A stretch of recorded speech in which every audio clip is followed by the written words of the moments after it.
What is going on, everyone? It's DC3 Johnson here, coming with another NBA 2K rebuild video. So today we're going to be doing the Minnesota Timberwolves, which this one should be a little interesting, considering we already have some star power. We have Karl Anthony Towns on a long-term contract, as well as D'Angelo basically on a four-year deal, from the Golden State Warrior trade between Andrew Wiggins and other people that I don't remember off the top of my head right now. But so far, our cap room situation, we're just a little bit over, about 5.76 million.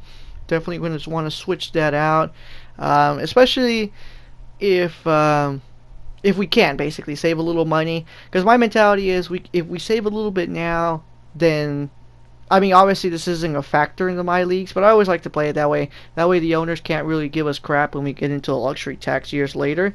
And so Evan Turner, out of the contracts that we checked out, Evan Turner has probably the worst one. He has like a 1 year, 18 million. So I'm like, you know what? Let's go ahead and trade him. Either way, we were barely going to use him. I think he's going to be like the third option, because I think for small forward we have Culver and we have a Jake Layman, I believe, or I could be wrong actually. But I think we were stacked at the small forward position, so it just made sense to get rid of that heavy contract. Right here with James Johnson, we upgrade basically. We get 2 points extra with Rudy Gay, and the contracts are relatively about the same, with the exchange of a second round pick, which, to be honest, I don't ever use. Those are, to me, are just commodities. Like, I use them to trade. Like, if I ever get a bunch of second round picks, I get like all 5 or 6 of them, and I try to get like a late first round pick basically. And so we're about a month in. So I did add D'Angelo and Karl Anthony to the Untouchables. Obviously, Culver's another one as well. We usually like to do that so that way we could add the G League two-way player contracts basically, because those are good commodities in the first couple years, while the draft classes are still pretty high. They'll flip them for first round picks, which will be good because that way you don't have to really deal with trading your pick away every year. I mean, you can still kind of do it just for the extra time, but if you're trying to really cut it down, you already stack yourself with a nice set of first round picks that even if you don't use them 1 year, you could flip them for the following year or a couple years after, and those really help, especially when you're really focusing on building a contender and don't really have a lot of time to kind of do like a trash year basically. And so we do get Karl Anthony into the All-Star game. Right now we did lose D'Angelo to an injury, so that kind of explains why we're kind of a little iffy.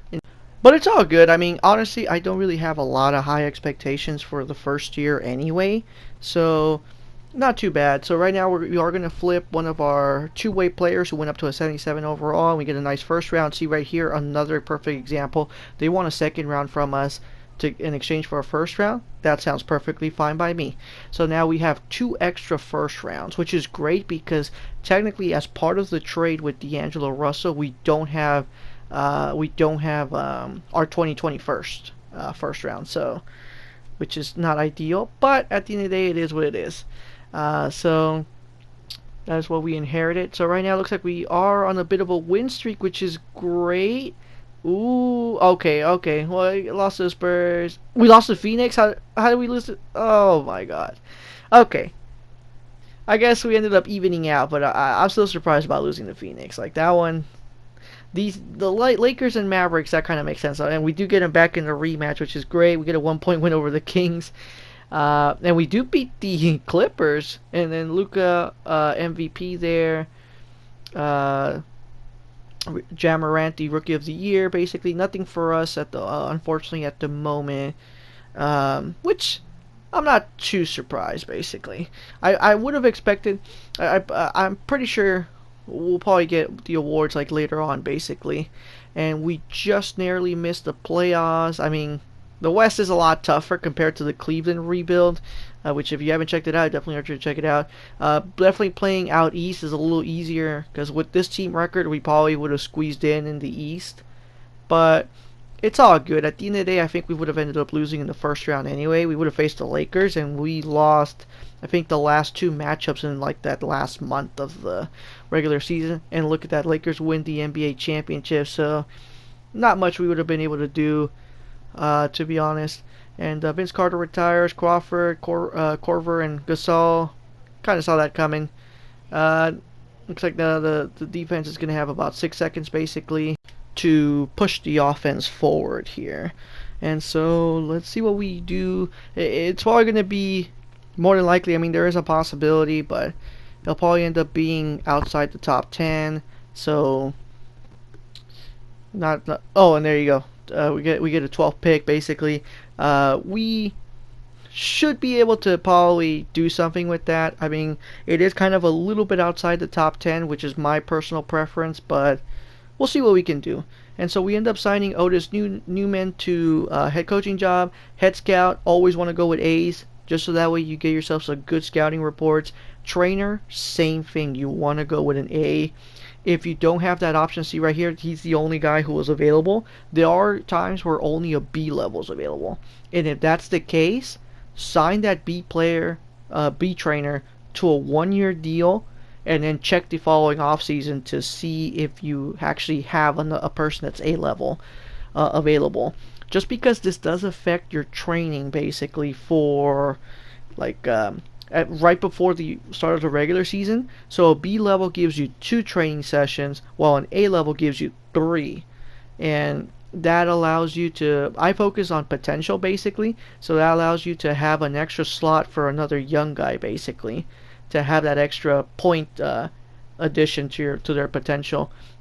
We're using right now the advantage that we have, like some inside knowledge from the Cleveland rebuild, that Orlando's going to be terrible. So we basically flipped all of our picks from like the ones that we got from these trades, and we flipped them for future picks basically. So if Orlando stays terrible, those picks are really going to bank really good for us. We did have to give up 1 first round, but we have a lot of hope. It's a 2024, so by that point we should be a top contending team. So the pick will be pretty much worthless anyway, depending on how good we do. But I think it's worth the gamble. It's worth the gamble in exchange for 4 other picks. So LaMelo goes number 1. And right now we just got to look at our scouting. Looks like we do have some 76, so nice potential here. Monte Ellis. Let's take a look at this. Okay, A level potential, A minus. So I think that's going to be the difference maker. We're going to go with Aaron. And always check that. So if it says All-Star or anything above that, draft. In our case, since it was already outside the top 10, it was just starters, so you just want to focus on their potential grades because that's less of an investment you have to make. And we do extend the qualifying offers to all 3 of our guys because at the end of the day we want to keep them. Our 2-way player will probably end up waiving that offer anyway, but just in case, you never know. And so we do flip one of our guys for a pick because we don't want to be too stacked at the small forward position, and that was something we were kind of doing. Layman, I do want to get his contract out of our books. I think because we also, I believe, have Malik Beasley there, and so now that we have some money out of the way, we're gonna go over with Jabari Parker. So that's the other trick you want to be able to do. Since all of our guys were restricted free agents, we used our money to basically focus purely on using that as cap. And that's exactly how we got Jabari Parker. And so right now we still have a little bit left to get a point guard. And right now none of our guys are getting offers anyway. So we're going to go ahead and just because Wanamaker's taking a little bit longer than we would want it, we're going to go ahead and focus on Trey Burke. I mean, at the end of the day, we'll rescind the rights to Gerald Green. So that's extra cap room that now we have. And when we ended up signing him, now we can focus on getting our restricted free agents back to contract offers. To see right here, always, guys, this is something I did talk about in Cleveland. Always, if you're the only one bidding for your player, offer 0% of an increase, because that's going to allow you to have a lot more cap room in the future, especially for us, since we have D'Angelo and Karl Anthony Towns. You want to have that cap room. You're going to want to have that cap room because you are going to be competing to keep those guys, and for those guys you're going to have to give them 8% raises. and the last thing you want to do is hit the hard cap. So see right now, since we have an A plus, an A minus trainer, we get 3 sessions. We focus on getting obviously the future Carl Anthony and D'Angelo, and since we did pay a heavy investment on Jabari Parker, we give him the third and final session. If we would have had only a B level trainer, we only would have been able to get D'Angelo and Carl Anthony Towns. So right, the other thing that's also good is a player mentorship. Unfortunately for us, we don't really have a lot of veterans on our team, so we only were able to kind of get D'Angelo to focus on his badges with Trey Burke, which it won't end up translating to like this big difference basically. And looks like right now we're off to a semi decent start. Not too bad. Ooh, we already. And I completely misread that. I'm over here thinking we're winning games, but we're actually we lost 4 in a row, and I'm like, why? And the first thing I stopped the simulation, I'm like, okay, and I'm like, oh, okay, that makes sense. He broke his. So we had 2 injuries right off the bat, which that's absolutely horrible, but it is what it is. And since we lost Carl Anthony Towns, we decided to go for an upgraded center. So we end up flipping a pick basically to get a 77. So hopefully that translates to a couple more wins. Right now they're already offering us like trade offers basically. So I do add Jabari Parker to that list because we, at the end of the day, since we did invest in him, we don't want to give him away for nothing. And most of the time these trades aren't that good anyway. Like, I do leave the option on. I know some people just end up taking it off entirely, but I always like to have it because just so that way you can kind of see what your players are worth and see it, and kind of keeps you intrigued in whether or not you can flip something for a better asset basically.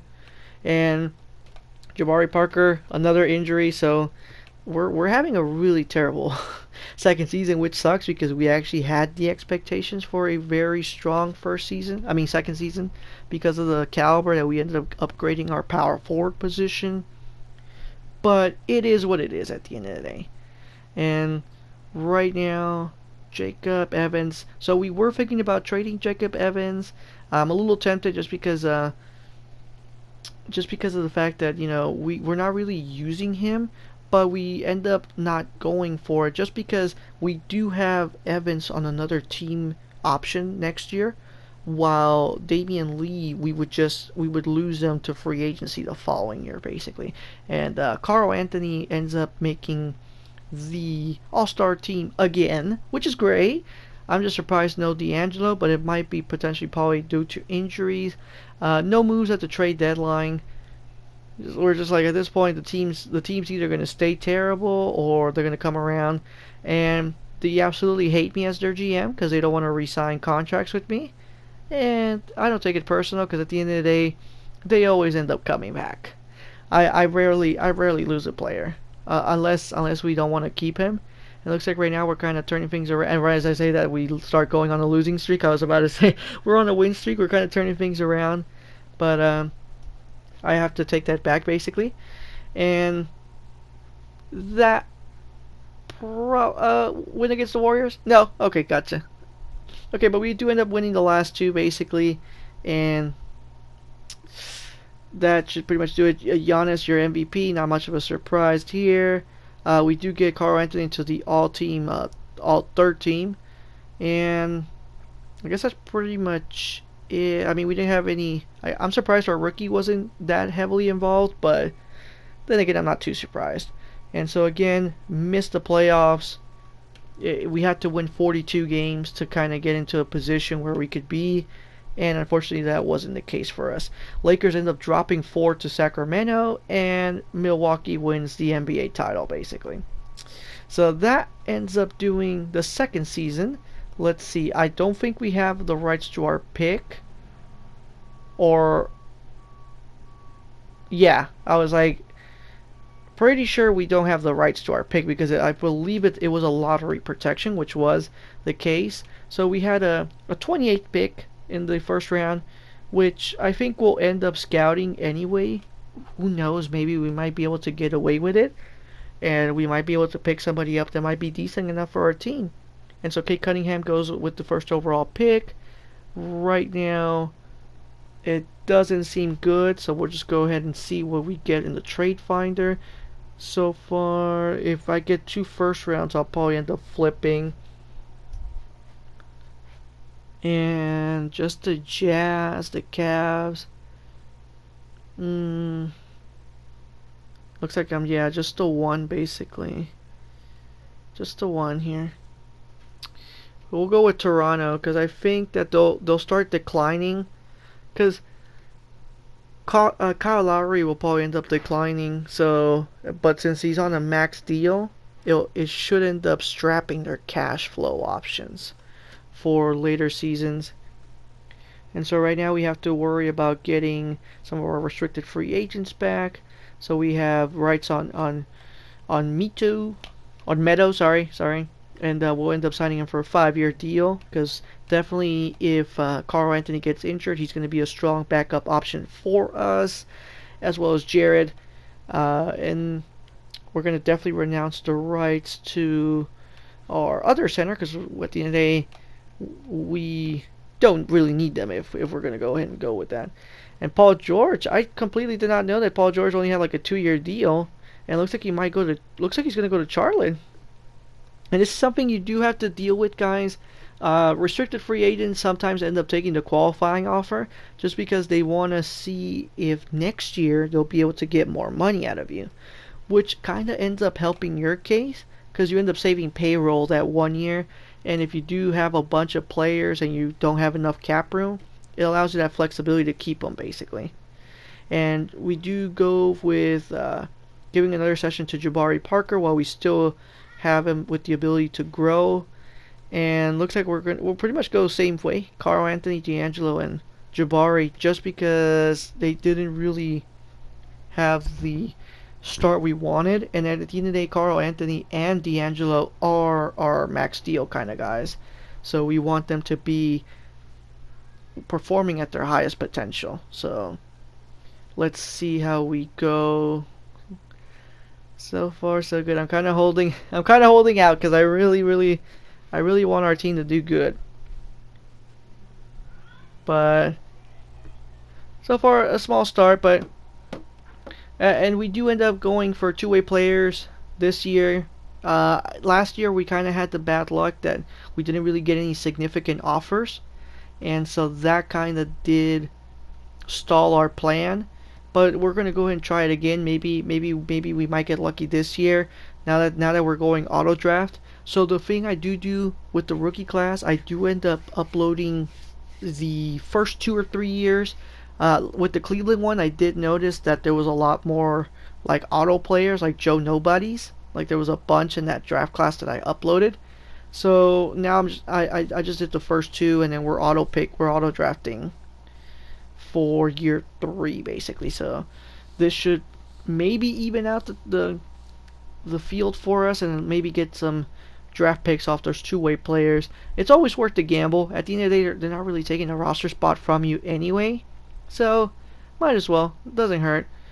And looks like from the looks of it, Carl Anthony did get a starter position this time around, so slight improvement, and we're kind of just a little bit above 500. Looks like they hate me.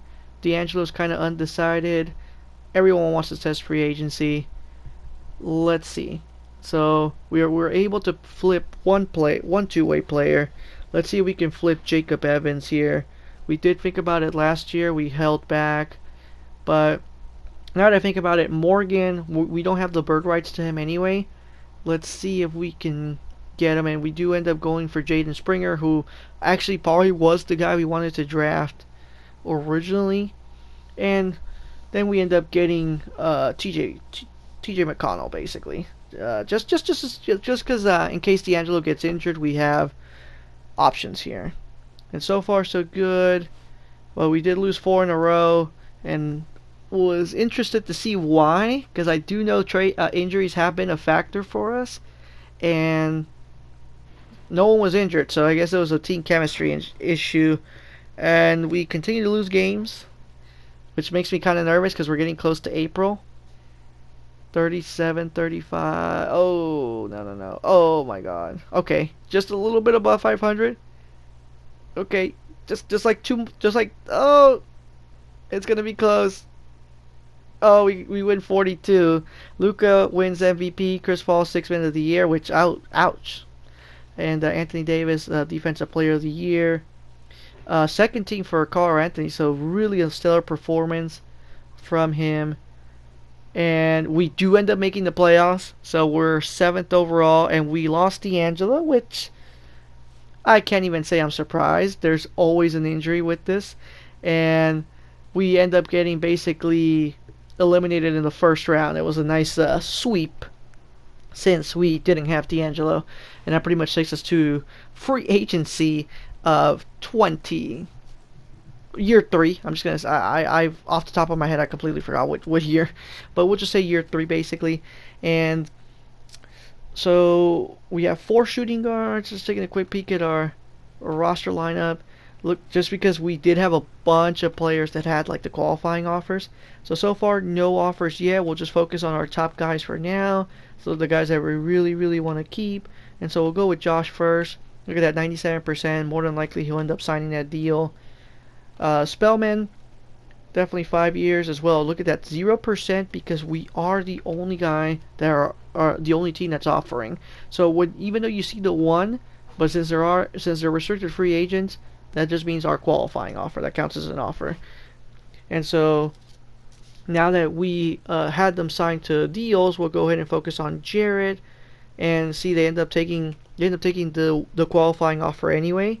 So that just allows us to have a little bit of room to go for Terry Rozier, and no Derek Walton this time around, and we'll go ahead and waive the rights. But we do want to keep Malik Fitz, because look at that, 80 overall. That'll probably end up helping us in our contract.